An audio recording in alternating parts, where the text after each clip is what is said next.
So I use Canvas a lot when I teach my classes. I find it very user-friendly for a student to see exactly what's going on throughout the class. I like this when I'm a student, and so I try to pass that on to my students as well. So as I go over this class with my students, I make sure that they understand if they ever get lost to go home. So I set up this course as simple as possible. So everything that the student will need to know is right here on the home page.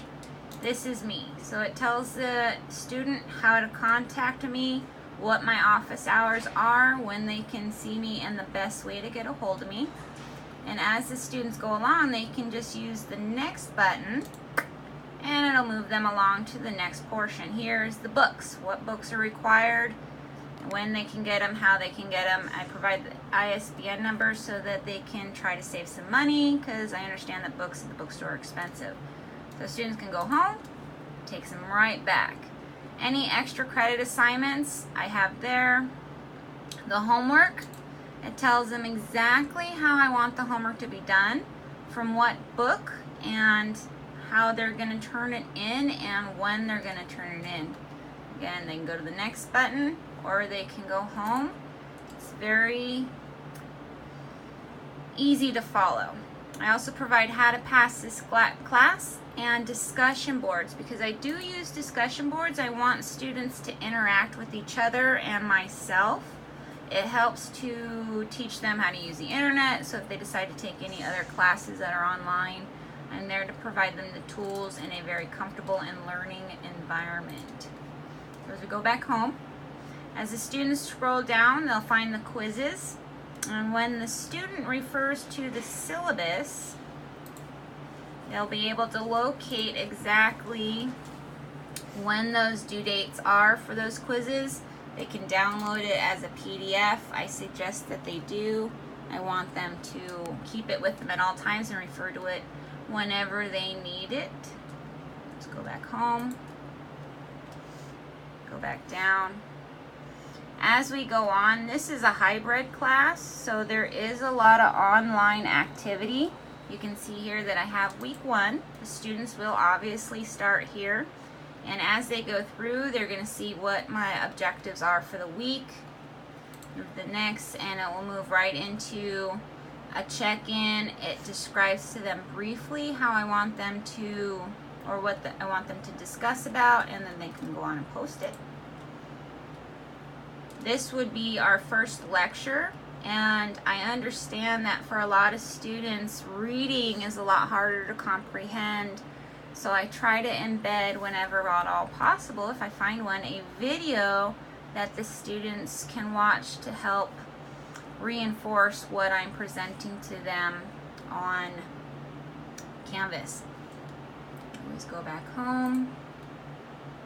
And this will carry on through however many weeks the class is. And in some cases, like say right here, here is a discussion board. I see a lot of times teachers want you to go over here to find the discussion board. I find that too hard. So I just put it right here. And what happens is that it'll give them some videos. I want them to watch, pick one, watch, and then I give them directions on what to do to post. And then they're going to respond to a few other students.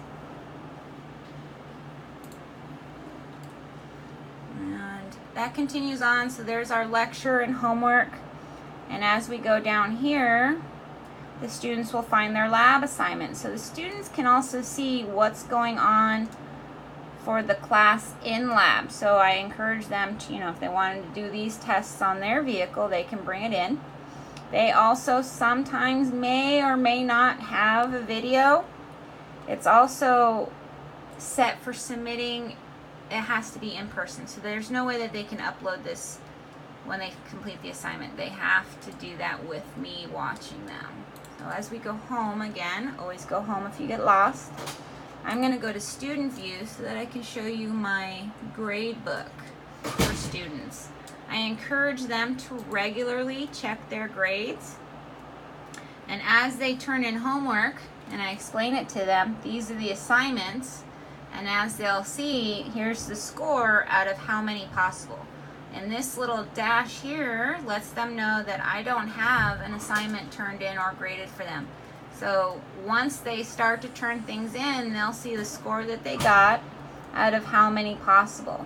And I encourage them to do this and keep track of it, because middle of the semester I'm going to want them to have around 500 points so they can see that they're on track for an A or a good grade.